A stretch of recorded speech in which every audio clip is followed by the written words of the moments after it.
Hello student, welcome to Swati's classes. आज आपण बघणार आहोत 4th standard EVS 1 lesson number 24 are we endangering our environment. तर या लेसनला स्टार्ट करण्या अगोदर स्टुडंट, जर तुम्ही चॅनलला सबस्क्राईब केलं नसेल तर सबस्क्राईब करा. तुम्हाला या चॅनलवरती 4th स्टँडर्डचे EVS 1, EVS 2, English, maths या सर्व सब्जेक्टच्या व्हिडिओज मिळतील. तुम्हाला हिंदी आणि मराठी दोन्हीही एक्सप्लेनेशनच्या व्हिडिओज या चॅनलवरती मिळतील. तर चला आता आपण लेसनला स्टार्ट करूया.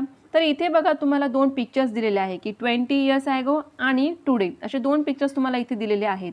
20 इयर्स ॲगोचं हे पिक्चर्स दिलेले आहे आणि सेकंड जे आहे ते टुडे, म्हणजे आजकाल जे आपल्याला पिक्चर्स दिसतात आपल्या आजूबाजूला ज्या पद्धतीने एन्व्हायरमेंट आहे ते आपल्याला दाखवण्याचा प्रयत्न केलेला आहे.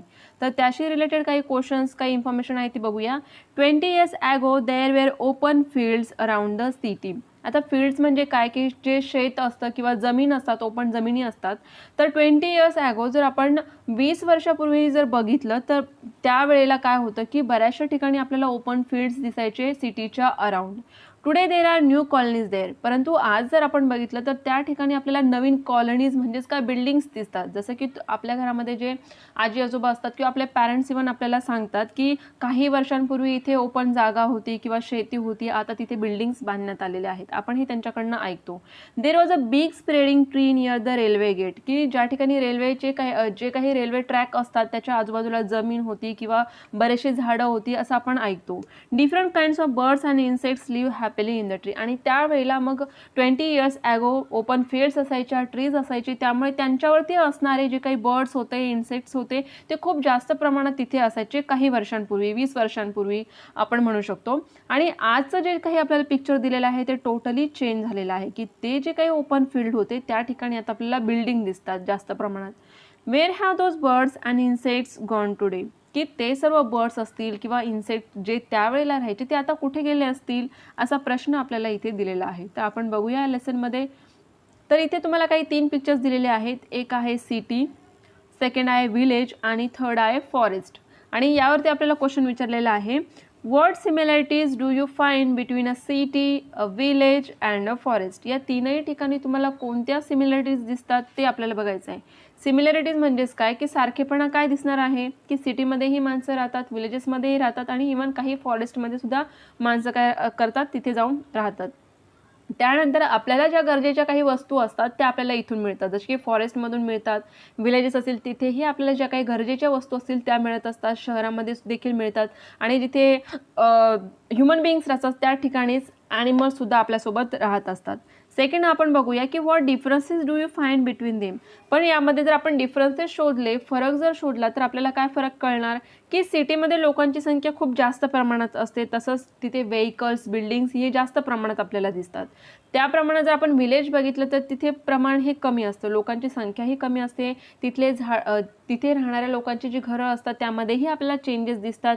आणि ॲनिमल्स जे आहेत ते विलेजेसमध्ये आपल्याला दिसतात, जेवढे की सिटीमध्ये आपल्याला दिसत नाही. तसंच फॉरेस्टमध्ये आपण जर बघितलं तर तिथे माणसांपेक्षा जास्त संख्या ही आपल्याला ॲनिमल्सच दिसणार. खूप कमी फॉरेस्ट किंवा कमी एरिया असा असतो की ज्या ठिकाणी लोक जाऊन राहू शकतात. अदरवाईज सगळं जे आहे ते ॲनिमल्स तिथे राहतात.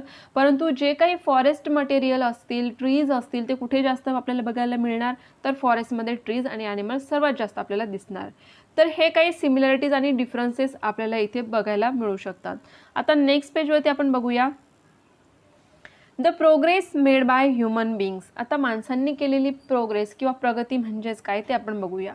Man is more intelligent than all other animals. ही आपण सर्वांनाच माहिती आहे की सर्व ॲनिमल्समध्ये सर्वात बुद्धिमान असा प्राणी जर कोणी असेल तर तो कोण आहे तर माणूस आहे. He makes use of his intelligence to make his life more comfortable. की जसं की आपण बघत आलेलं आहे की सुरुवातीच्या काळामध्ये ह्या सर्व डेव्हलपमेंट ज्या आज आपल्याला दिसत त्या होत्या काय, आजचे ज्या व्हेकल्स आहेत ते व्हेकल्स असतील, आपले क्लोथ्स असतील, या सर्व गोष्टी पूर्वीपासून होत्या का तर नाही. तर सुरुवातीच्या काळामध्ये जो माणूस होता तो अश्मयुगीन काळामध्ये राहायचा. त्यानंतर त्याने दगडाचा शोध लावला, त्यानंतर वेगवेगळ्या मेटल्सचा शोध लागला, त्यानंतर व्हील्सचा शोध लागला, चाकाचा शोध लागला. आणि त्यानंतर मग माणसाने आपलं इंटेलिजन्स म्हणजेच काय, आपली बुद्धिमत्ता वापरून आपल्या कम्फर्टेबलसाठी, कम्फर्ट झोनसाठी किंवा त्याच्या सोयीनुसार, त्याच्या गरजेनुसार त्याने त्यामध्ये चेंजेस करायला सुरुवात केली. All living things make use of what they find in their environment. आणि मग त्यांनी काय केलं की जगण्यासाठी गरजेच्या ज्या काही वस्तू आहेत, ज्या एन्व्हायरमेंटमधून त्यांना सहज मिळतील त्या वापरायला त्यांनी सुरुवात केल्या. But only man can carefully study the things in the environment, की सगळेच जे ऑल लिव्हिंग थिंग्स असतात जसं की ॲनिमल्स असतील ते सुद्धा काय करतात, एन्व्हायरमेंटमध्येच राहतात आणि एन्व्हायरमेंटमध्ये असलेल्याच गोष्टी ते यूज करतात. परंतु माणूस जो होता त्याने काय केलं की केअरफुल स्टडी केला, सगळ्या गोष्टी ऑब्झर्व केल्या आणि त्यानंतर त्याने काय केलं, एन्व्हायरमेंटचा स्वतःसाठी उपयोग करून घेतला. He produce new things from materials in the environment. एन्व्हायरमेंटमध्ये जे काही मटेरियल त्याला मिळत होतं त्यापासून त्याने काही प्रोड्यूस्ड असतील किंवा काही वस्तू बनवण्याचा प्रयत्न केला की ज्या त्याच्यासाठी गरजेच्या होत्या. लेट अस सी हाऊ, कशा पद्धतीने आपण बघूया. This is a story of about 150 years ago, की 150 वर्षांपूर्वीची ही गोष्ट आहे. Researchers found out how to use mineral oil, की त्यावेळेला रिसर्च केला जात होता की मिनरल ऑइल जे असतात, डिझेल, पेट्रोल, की हे कशा पद्धतीने फाउंड झालं किंवा सापडलं. Man how had a new and useful fuel to use, की कशा पद्धतीने त्यांनी फ्युअलचा स्वतःसाठी यूज करायला सुरुवात केली. He then invented some vehicles that would run on this new fuel. तर त्यांना पहिले सगळ्यात आधी तर फ्युअलचा शोध लागला, त्यानंतर व्हेकल्स, मग व्हेकल्समध्ये फ्युअल कशा पद्धतीने आपण यूज करतो याचा त्यांनी शोध लावला. These include the motor car, bus, truck and scooter, की ट्रकमध्ये, बसमध्ये, सर्वांमध्ये आपण फ्युएल टाकलं तर कशा पद्धतीने व्हेकल्स काम करू शकतात याचा त्यांनी शोध केला. They also develop railway engine that would run on कोळशावर चालणारी इंजिन त्यांनी रेल्वे इंजिन शोधून काढलं आणि मग ट्रेन तयार केली. Previously if one had to travel to another town one had to walk or ride horseback or on a bullock cart, की सुरुवातीच्या काळात ज्यावेळेला व्हेकल्स नव्हते त्यावेळेला काय केलं जायचं की एका ठिकाणाहून दुसऱ्या ठिकाणी जर जायचं असेल तर एकतर पायी जायचं किंवा घोडा असेल घोड्याच्या पाठीवर बसून जायचं किंवा मग बुलक कार्ट म्हणजे बैलगाडीवरती बसून लोक जायची. Various animals were use to carry burdens or to draw the carts, burdens carry करण्यासाठी असतील किंवा ते पोहोचवण्यासाठी असतील एका जागेवरून, त्यासाठी काय करायचे, कार्ट्स जे असायचे म्हणजे गाड्या, ज्या बैलगाडी जी असायची ती यूज करायची. Now we go by bus or railway trains, पण आता आपण बैलगाडी यूज करतो का, तर नाही, कारण आता रेल्वे असतील, बस असेल, एरोप्लेन असेल, या सर्व गोष्टी डेव्हलप झालेल्या आहेत. That helps to save both time and labour. Time आणि लेबर म्हणजेच काय, श्रम, जे काही काम करण्यासाठी आपल्याला कष्ट घ्यावे लागतात, की सुरुवातीला बैलगाडी असेल तर बैलगाडीला जाण्यासाठी वेळ लागणार, त्यानंतर तिला चालवण्यासाठी वेळ लागणार. परंतु जर आज आपण एरोप्लेनने जायचं असेल तर काही तासांमध्येच आपण काय करू शकतो, दुसऱ्या देशांमध्ये जाऊ शकतो, किंवा ट्रेन असेल तर काही तासांमध्येच आपण एका सिटीमधून दुसऱ्या सिटीमध्ये पोहोचू शकतो. तर यामुळे आपला टाईम आणि श्रम दोघंही वाचतं. तर इथे तुम्हाला पिक्चर दिलेला आहे बघा, स्कूटर असेल, ट्रॅक्टर असेल, की जसं की लोड कॅरी करायचं असेल तर आजकाल ट्रॅक्टर असतील, ट्रक असतील यांचा वापर केला जातो, किंवा बस असेल, स्कूटर असेल, ट्रेन असेल. ट्रेनमध्ये सुद्धा जे अवजड मालवाहतूक असते म्हणजेच जे लोखंडी असेल किंवा फॅक्टरीचे काही प्रोड्यूस जे असतं, जड अशा वस्तू असतील तर त्यासुद्धा ट्रेनने अशा पद्धतीने एका जागेवरून दुसऱ्या जागेवरती नेले जातात. We take up various schemes to make our life easier and prosperous. आपली लाईफ जी आहे ती इझी, व्यवस्थितपणे व्हावी यासाठी आपण काय करू शकतो, केले जात आहेत, की बऱ्याचशा नवीन नवीन स्कीम्स असतील त्या आता डेव्हलप होत आहे. We build dams to satisfy our need of water, की सुरुवातीच्या काळात डॅम्स नव्हते त्यावेळेला पाणी स्टोअर करणं खूप अवघड जायचं, त्यामुळे आता डॅम्स बनवले गेले तर त्यामुळे काय होतं, पाणी स्टोअर असतं आणि त्यामुळे वर्षभर आपण ते पाणी यूज करू शकतो. We build roads and railways for transportation.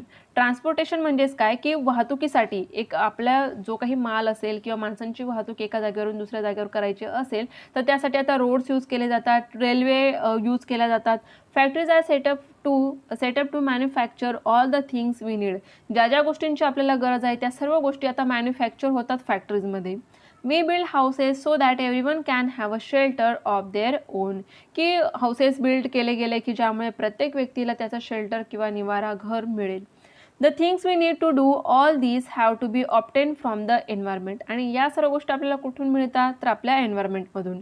We get them from places like a forest, farms and mines, की ज्या गोष्टी आपल्याला लागतात जसं की वूड असेल मग ते कुठून मिळणार, फॉरेस्टमधून मिळणार.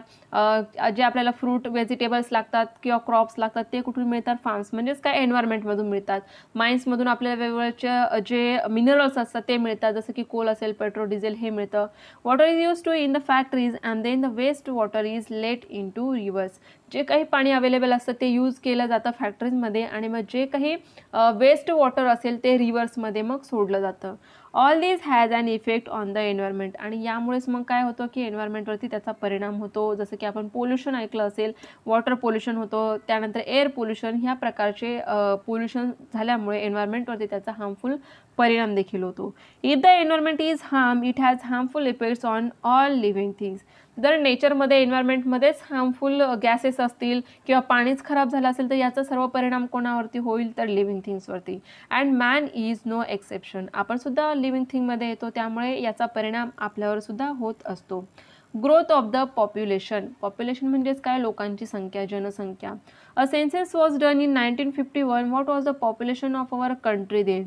की 1951मध्ये सेन्सस म्हणजेच काय, जनगणना ज्याला म्हटलं जातं, की लोकांची संख्या देशामध्ये जी मोजली जाते त्याला सेन्सस म्हटलं जातं. तर 1951मध्ये आपल्या देशाची पॉप्युलेशन किती होतं असा क्वेश्चन दिलेला आहे. A census was done in 2011. What was the population of our country then. तर या दोन्ही गोष्टी तुम्ही फाइंड आउट करायच्या आहेत आणि आन्सर तुम्ही कमेंटमध्ये सांगू शकता. In the last 60 years the population of our country triple म्हणजे काय, 3 गुणा वाढलेला आहे. 3 पटीने ही लोकसंख्या काय झाली आहे, 60 इयर्समध्ये वाढलेली आहे. इट इज स्टील ग्रोईंग आणि अजूनही ती वाढतच आहे. So the demand for all those things that we need to take from the environment has increase many times over. आता जेवढ्या लोकांची संख्या आहे तेवढ्या लोकांची काय होते, हे गरज आपल्याला पूर्ण करायची आहे. आता लोकांची संख्या जर 3 पटीने वाढली असेल तर त्यांना हव्या असणाऱ्या ज्या काही गरजा आहेत त्यासुद्धा 3 पटीने काय झाल्या आहेत, वाढलेल्या आहेत. आणि याचा मग परिणाम कोणावरती होतो तर एन्व्हायरमेंटवरती. People could not gate employment in villages. की लोकांना जे विलेजेस असतात, गाव असतात, त्या ठिकाणी एम्प्लॉयमेंट म्हणजे नोकऱ्या मिळत नाही किंवा काम मिळत नाही. So they began to leave and to go to the cities in search of work. आणि मग त्यांना काम मिळण्यासाठी ते काय करतात, सिटीजमध्ये जातात आणि मग तिथे काम सर्च करतात. सिटीज बिकेम क्राउडेड आणि जास्तीत जास्त लोक हे शहराकडे धावतात कामासाठी आणि त्यामुळे तिथे क्राउडेड म्हणजे काय, गर्दी जास्त प्रमाणात आपल्याला दिसते. The population in the cities ग्रीव बियॉन्ड लिमिट्स. की जे पॉप्युलेशन आहे ते सिटीचं खूप जास्त प्रमाणात वाढत आहे. Cities began to experience a shortage of water. लोकांची संख्या जास्त असेल आणि पाणी जर कमी असेल तर त्यामुळे तिथे पाण्याचा शॉर्टेज कमी आपल्याला भासते. There were not enough houses for everybody. प्रत्येकासाठी घर अवेलेबल नसतं. So people could not find a place to stay आणि त्यामुळे लोकांना राहण्यासाठी अशी व्यवस्थित जागासुद्धा मिळत नाही. There used to be open spaces and fields around the cities. बरेचसे असे लोक असतात की ज्यांची घर घेण्याची क्षमता नसते किंवा त्यांच्याकडे पैसा नसतो. मग अशी लोक काय करतात, शहरामध्ये जेव्हा कामासाठी जातात तर जे ओपन स्पेसेस असतील, मोकळी जागा असेल, ग्राउंड असेल सिटीच्या अराउंड, त्या ठिकाणी जाऊन ते राहतात. New colonies came up there आणि मग त्यामुळे काय होतं की तिथे जाऊन लोक राहतात किंवा जे बाहेरून आलेले लोक असतात त्यांना घरं मिळत नाही इझिली. मग त्यासाठी शहराच्या बाहेरची जी जागा असते, फील्ड वगैरे, त्या ठिकाणी नवीन बिल्डिंग्स उभ्या राहतात आणि मग लोक तिथे राहायला जातात. And to build these new houses and colonies the trees there had to be cut down. आता जे काही ओपन फील्ड असतात त्या ठिकाणी ट्रीज जर असतील तर ते कापले जातात, ती जागा मोकळी केली जाते आणि मग त्यावरती हाऊसेस असतील, कॉलनीज असतील, बिल्डिंग्स असतील त्या बांधल्या जातात. In cities one has to travel long distances to get to work. आणि सिटीजमध्ये आपण बघतो की बऱ्याच वेळा आपल्या जे कामं करण्यासाठी लोक जातात त्यांना बरंचसं डिस्टन्स जे आहे ते ट्रॅव्हल करून मग कामासाठी जावं लागतं. So people in cities began to buy vehicles that run on fuels. आणि मग ते स्वतःची व्हेकल्स असतील, बाईक, स्कूटर, कार काय करतात, विकत घेतात आणि त्यामध्ये ते फ्युएल्स टाकून ते यूज करतात. In all big cities this vehicles use smoke as they are driven around. खूप सारे व्हेकल्स असतील म्हणजे काय, त्यांच्यातून निघणारा जो धूर आहे त्यामुळे होणारा पोल्युशन सुद्धा काय होतं, जास्त प्रमाणात असतं. The smoke mixes with the city air as a result people began to have breathing problems. आणि मग हे सर्व जे व्हेकल्स असतात त्यातून निघणारे जे हार्मफुल गॅसेस असतात ते एअरमध्ये मिक्स होतात, ज्यामुळे एअर पोल्युशन होतं आणि म्हणून तिथे असणारे जे लोक असतात त्यांना ब्रीदिंग म्हणजे काय, श्वास घेण्यामध्ये प्रॉब्लेम येतो. Instances of asthma and other lung disorders began to increase. Air pollution जास्त असल्यामुळे लोकांना अस्थमाचा प्रॉब्लेम होतो. लंग डिसऑर्डर्स ज्या असतात, लंगशी रिलेटेड श्वसनक्रियेशी ज्या संबंधित आजार असतात ते जास्त प्रमाणात वाढतात. Trees have been banish from cities so birds do not find places to build their nest. जसं आपल्याला सुरुवातीला क्वेश्चन दिलेला होता की आता काय झालेलं आहे, 20 वर्षानंतर जे रेल्वे ट्रॅक आहे त्यांच्या आजूबाजूची जमीन आहे तिथील जर झाडं काटलेली आहे तर त्यामुळे काय होणार, तिथे बर्ड्स असतील, इन्सेक्ट्स असतील ते येऊन राहणार का, नाही. कारण त्यांचं मेन शेल्टर का असतं ट्रीज. आता ट्रीजच नाही तर ते लोक कुठे राहणार. They also find the smoke in the city air troublesome, त्यांना सुद्धा त्या धुराचा त्रास होतो आणि त्यामुळे ते शहरामध्ये किंवा त्या ठिकाणी थांबत नाही. They are no longer sure of getting water when they are thirsty, आणि मग त्यांना जास्त प्रमाणात पाणीही मिळत नाही. शहरातील जास्त लोक असल्यामुळे काय होतं की ते थर्स्टी होतात. जे ॲनिमल असतील किंवा बर्ड्स असतील तर त्यांना पाणीसुद्धा इझिली अवेलेबल होत नाही. So there are fewer and fewer birds in cities now, आणि त्यामुळे आपल्याला शहरामध्ये पक्षी हे खूप कमी प्रमाणात दिसतात. The number of butterflies and other insect is also falling. Butterflies असतील, इन्सेक्ट असतील, हे सुद्धा आपल्याला गावाकडे किंवा जिथे फॉरेस्ट असतील, ट्रीज असतील अशा ठिकाणी जास्त प्रमाणात दिसतात. शहरामध्ये आपल्याला ते जास्त प्रमाणात दिसत नाही आणि त्यांची जी संख्या आहे ती सुद्धा दिवसेंदिवस काय होत आहे, कमी होत आहे. Because of the increasing population the drainage system in cities fail sometimes. बऱ्याच वेळेला आपण हे ऐकतो पावसाळ्यामध्ये की शहरामध्ये पाणी साचतं, तर हे का होतं की ड्रेनेज सिस्टीमच प्रॉपर नाही आहे, कारण लोकांची संख्या खूप जास्त प्रमाणात वाढलेली आहे. पॉप्युलेशनमुळे सर्वच गोष्टींची गरजा जास्त प्रमाणात झालेल्या आहेत आणि त्यामुळे ड्रेनेज सिस्टीम जे असतं त्यांच्यावरती सुद्धा त्याचा काय होतो, परिणाम होतो. Then water collects in the midst of living areas, आणि त्यामुळे मग पावसाळ्यामध्ये हे सर्व ब्लॉक झाल्यामुळे काय होतं की पाणी जे आहे ते साचलं जातं एरियाजमध्ये. Mosquitoes grow in it, they spread disease like malaria, dengue, filaria, chikungunya. तर अशा प्रकारचे मग रोग काय होतात, साथीचे रोग पसरले जातात पाणी साचल्यामुळे. Do you see how the increase in the population spoils the life we lead in cities, की कशा पद्धतीने जे पॉप्युलेशन वाढल्यामुळे आपलं जे लाईफ आहे ते स्पॉईल होत आहे, किंवा शहरामध्ये जे काही प्रॉब्लेम्स इश्यूज आपल्याला दिसतात प्रत्येक गोष्टीमध्ये, ते दिसण्यासाठी जे पॉप्युलेशन आहे, इन्क्रीज होणारं पॉप्युलेशन आहे, हे सुद्धा तेवढंच जबाबदार आहे. कशा पद्धतीने ते बघूया. Ground water is drying up. Water is an important need of all living things. हे तर आपल्याला सर्वांनाच माहिती आहे की दिवसभरात आपल्याला प्रत्येक गोष्टीसाठी पाणी हवं असतं. We use water for keeping ourselves and our houses clean, for cooking, farming, industry and construction. प्रत्येक ठिकाणी आपल्याला पाण्याची गरज भासते. As the rainy season ends the water in river decreases, की जसं रेनी सीझन संपतो त्यानंतर काय होतं की ज्या वेळेला रेनी सीझन असणार त्यावेळेला आपल्याला रिव्हरमध्ये पाणी मिळत असतं, परंतु ज्या वेळेला रेनी सीझन संपतो त्यानंतर रिव्हरमध्ये असणारं जे पाणी आहे ते हळूहळू डिक्रीज व्हायला सुरुवात होते. Water in wells too recedes. Recedes म्हणजे काय, कमी होणे. जे वेल्स असतात, विहिरी असतात, त्यामध्ये असलेलं पाणीसुद्धा काय होतं, कमी होतं. There water barely lights up to the month of March the following year. Later in summer, many villages face a serious scarcity of water. Scarcity म्हणजे काय, कमतरता. की ज्या ठिकाणी पावसाचं पाणी जर साठवून ठेवलेलं असेल किंवा ज्या ठिकाणी डॅम असतील अशा ठिकाणी तर पाणी वर्षभर आपल्याला अवेलेबल होईल, परंतु ज्या ठिकाणी नाही, तर रिव्हर असतील तर रिव्हरचं पाणीसुद्धा काय होणार, ते कमी व्हायला लागतं कालांतराने. त्यानंतर ज्या विहिरी असतात त्यातलं पाणीसुद्धा जे असतं ते काय होतं, कमी व्हायला सुरुवात होते. आणि मग त्या पर्टिक्युलर रिजनमध्ये असलेली जी लोकं असतात त्यांना मग समर सीझनमध्ये खूप जास्त प्रमाणात अशा जे पाण्याशी रिलेटेड प्रॉब्लेम्स असतात त्यांना फेस करायला लागतात. किंवा स्कॅरिसिटी ऑफ वॉटर म्हणजे काय, स्कॅरिसिटीचा मिनिंग म्हणजेच काय की कमतरता, कमी असणे. तर पाण्याची कमी तिथे काय होते, दिसत असते. तो प्रॉब्लेम जो असतो ते लोक फेस करतात. People settle only where water is available from one source or the other. तर ज्या ठिकाणी पाण्याचा सोर्स असेल त्या ठिकाणीच लोक जास्त प्रमाणात राहतात, कारण सर्वांनाच डे टू डे लाईफमध्ये बऱ्याचशा गोष्टींसाठी पाण्याची गरज असते. आणि त्यामुळे ज्या ठिकाणी पाण्याचे सोर्सेस असतात, नदी असेल तर नदीच्या किनारी तुम्हाला गावं दिसणार, किंवा डॅम असेल डॅमच्या बाजूला तुम्हाला गावं असतील, किंवा सेटलमेंट्स असतात, वस्त्या असतात, त्या दिसत असतात. जसं की इथे दिलेलं आहे बघा, डॅम असेल, हँडपंप असेल. The population keeps growing, the rainfall however remains the same, so there is a shortage of water. की रेनफॉल जो आहे, पावसाचं प्रमाण जे आहे ते तेवढंच आहे किंवा इवन थोडंफार कमी जास्त होईल, परंतु त्याच रेनफॉलमध्ये असणाऱ्या ज्या गरजा आहेत त्या करण्यासाठी जर आपण बघितलं, पॉप्युलेशन खूप जास्त प्रमाणात वाढले आहे, मग त्याच पाण्यामध्ये सर्वांच्या गरजा पूर्ण होत नाही आणि त्यामुळे शॉर्टेज ऑफ वॉटर आपल्याला तिथे दिसतो. Much of rain water flows away unused, की पाणी जर साठवून ठेवलं नाही तर ते काय होतं, वाहून जातं. So we began to build dams to store rain water and use it latter.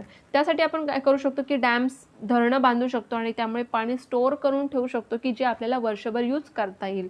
Some people began to use borewells rather than draw wells and to use hand pumps to lift water, की borewells use केले जातात, draw Wales जे आहेत किंवा विहिरी आहेत त्यांच्या प्रमाणेच बोरवेल्ससुद्धा वापरल्या जातात, किंवा हँडपंप असतील हे सुद्धा आता सुरुवात केलेली आहे लोकांनी वापरण्यासाठी.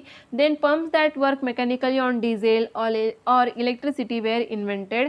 नाव the use of such pumps pumps has become a wide spread, की आता पंप यूज केले जातात की ज्यामुळे विहिरीतील पाणी असेल ते इझिली एक बटन दाबल्यानंतर आपल्याला घरापर्यंत किंवा नळामध्ये पाणी येऊ शकतं. सुरुवातीला काय होतं की विहिरीतून पाणी काढायला लागायचं, परंतु आता पंप्स इन्व्हेंटेड झाल्यामुळे काय होत आहे की हे काम आपल्याला इझी झालेलं आहे.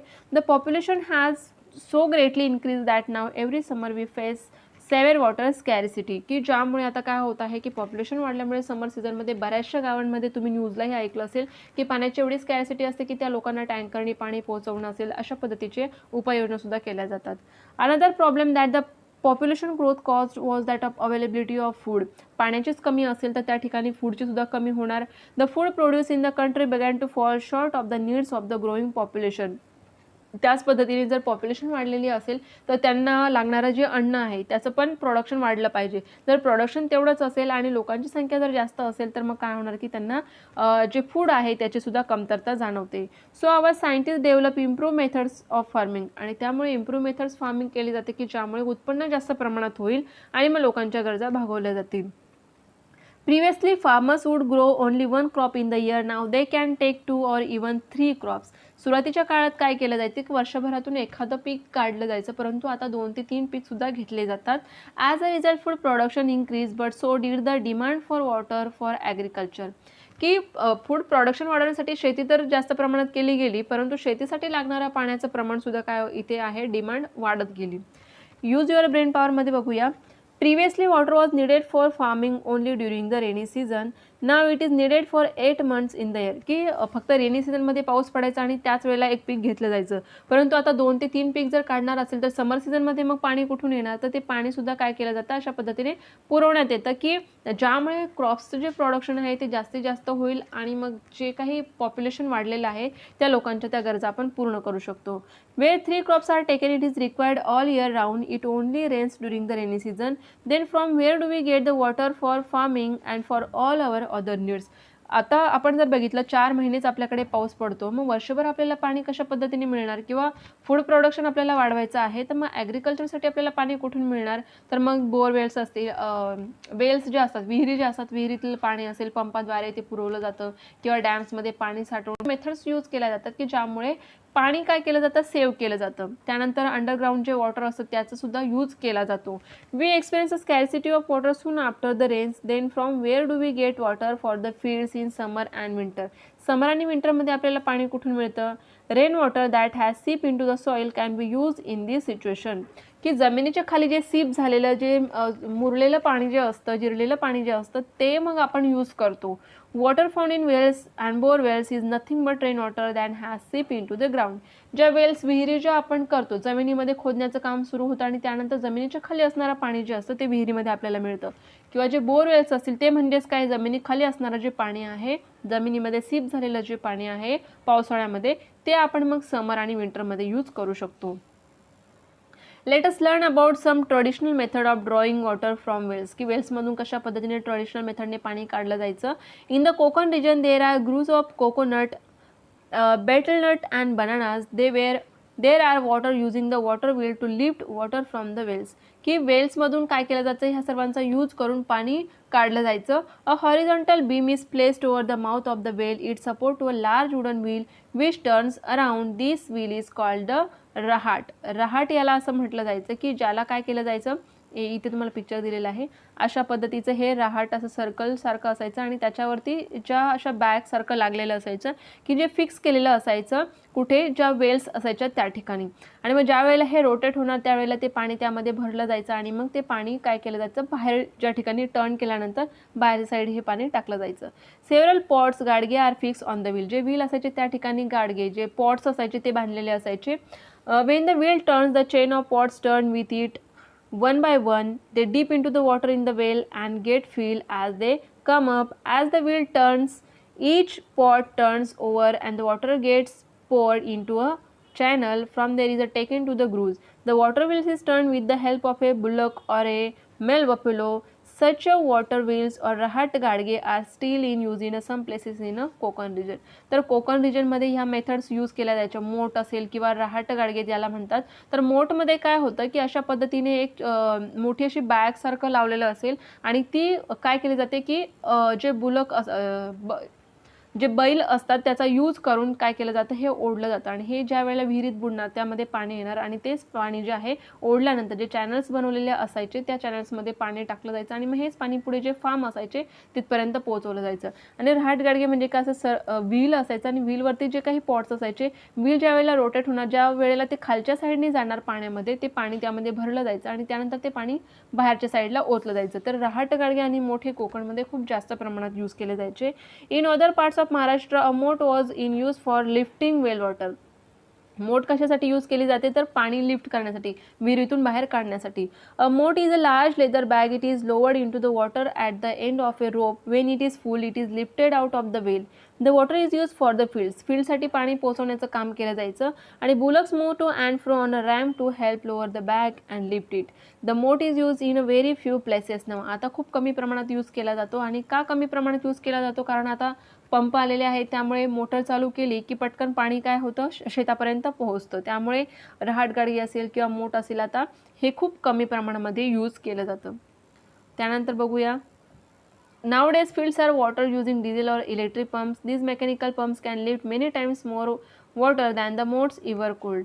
तर मोट्स असतील तर हे बैल जे आहेत त्यांच्या शक्तीवरती, ताकदीवरती चालवले जायचे, परंतु आता इलेक्ट्रिकल असेल, डिझेलवरती चालणारे पंप्स असतात, त्यामुळे खूप कमी वेळामध्ये पाणी जास्त प्रमाणात काय केलं जातं, शेतापर्यंत पोहोचवलं जातं. Besides because more than one crop is taken every year, the pumps are use in lift water even after the rainy season.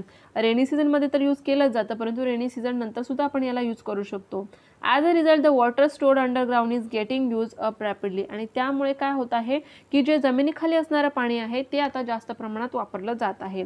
What we have learned, vehicles like motor cars, buses and scooters that run on mineral oil were invented. So too were railways, trains. It made traveling easier. ह्या सर्व गोष्टी आता find out केल्यामुळे काय झालं आहे, आपलं travelling जे आहे, प्रवास जो आहे तो खूप सोपा झाला आहे. We build dams, road and railways. We set up factories, build houses. We release wastewater from factories into rivers. This causes harm to the environment as well as to the living things in it. की आता लोकांची संख्या वाढलेली आहे, त्यामुळे आपण dams बांधतो, roads बांधतो, रेल्वेज बांधतो, हाऊसेस बांधतो. तर यामुळे काय होत आहे की एन्व्हायरमेंटमधून असणाऱ्या वस्तू आपण जास्त प्रमाणात यूज करत आहोत, तर त्याचा परिणाम आपल्याला एन्व्हायरमेंटवरती नक्कीच बघायला मिळतो. As the population keep growing, the demand of things we get from the environment also grows in leaps and bounds. Population वाढली म्हणजे त्यांच्या ज्या असणाऱ्या गरजा आहेत, त्यांची डिमांड जी आहे ती वाढलेली आहे. Cities became crowded as the people left their villages in search for work. Trees were cut down to build the new houses. The number of vehicles increased. Their smoke began to cause breathing disorder. पॉप्युलेशनमुळे होणारे जे काही causes असतील, जे काही परिणाम आहेत ते आपल्याला सांगितलेले आहेत की लोक जे आहेत ते व्यवसायासाठी, कामासाठी शहराकडे जातात आणि मग शहरात क्राऊड खूप जास्त होतो. मग तिथे आल्यानंतर लोकांना राहण्यासाठी जागा हवी असेल तर मग जे ट्रीज असतात त्यांना कट करून त्या ठिकाणी काय केले जातात, न्यू हाऊसेस बनवले जातात. आणि ज्यामुळे त्यानंतर व्हेकल्सचं प्रमाण वाढलेलं आहे आणि त्यामुळे होणारा पोल्युशन जास्त प्रमाणात वाढलेला असल्यामुळे लोकांवरती ब्रीदिंग डिसऑर्डर्स असतील किंवा ब्रीदिंगशी रिलेटेड असणारे रोग खूप जास्त प्रमाणात आपल्याला दिसतात. As a trees are felled, birds do not find nesting places. जर झाडच नसतील तर मग पक्ष्यांना घरटी बांधण्यासाठी जागा उरत नाही. देर इज स्मोक टू, आणि स्मोक खूप जास्त असल्यामुळे त्यांना सुद्धा याचा परिणाम होतो आणि म्हणूनच बटरफ्लाईज असतील, इन्सेक्ट असतील, यांची संख्या आता खूप जास्त कमी झालेली आहे. The greater the population the greater is the demand for food grain. जेवढी जास्त लोकसंख्या असेल तेवढे जास्त फूड ग्रेन आपल्याला गरजेचे आहेत. Farmers now take multiple crop. The demand of water too increases. जर फार्मरचं प्रोडक्शन करण्याचं प्रमाण वाढलेलं आहे, शेती करण्याचं प्रमाण वाढलेलं आहे, तर त्यासाठी लागणारं पाण्याचं प्रमाण सुद्धा खूप जास्त प्रमाणात वाढलेलं आहे. Previously in Konkan the water wheel was use to draw well water while the mot was use everywhere in Maharashtra. सुरुवातीच्या काळामध्ये कोकणमध्ये, महाराष्ट्रामध्ये वेलमधून काढणारं जे पाणी आहे ते काढण्यासाठी मोटचा यूज केला जायचा. Now pumps are use for the purpose in most places. परंतु आता सर्व ठिकाणी पंप यूज केले जातात आणि ग्राउंड वॉटर जे आहे ते रॅपिडली आता यूज केलं जात आहे. ऑलवेज रिमेंबरमध्ये बघूया, while taking things we need from the environment we must take care not to harm the environment. आपल्याला गरजेच्या असणाऱ्या सर्वच वस्तू एन्व्हायरमेंटमध्ये मिळतात, परंतु त्या आपल्या गरजेसाठी एन्व्हायरमेंटमध्ये असणाऱ्या वस्तू आपण ज्या वेळेला यूज करतो त्यावेळेला आपण याची काळजी घ्यायला हवी की त्यामुळे एन्व्हायरमेंटवरती त्याचा कुठलाही हार्मफुल इफेक्ट होणार नाही. असं जर केलं तरच आपल्या एन्व्हायरमेंटला जे काही परिणाम आजकाल दिसत आहे पोल्युशनचे, असे परिणाम होणार नाही. तर असा हा पूर्ण लेसन तुम्हाला दिलेला होता. तर स्टुडंट, जर तुम्हाला लेसन आवडला असेल, व्हिडिओ आवडला असेल तर व्हिडिओला लाईक करा आणि चॅनलला जर तुम्ही सबस्क्राईब केलं नसेल तर सबस्क्राईबही जरूर करा.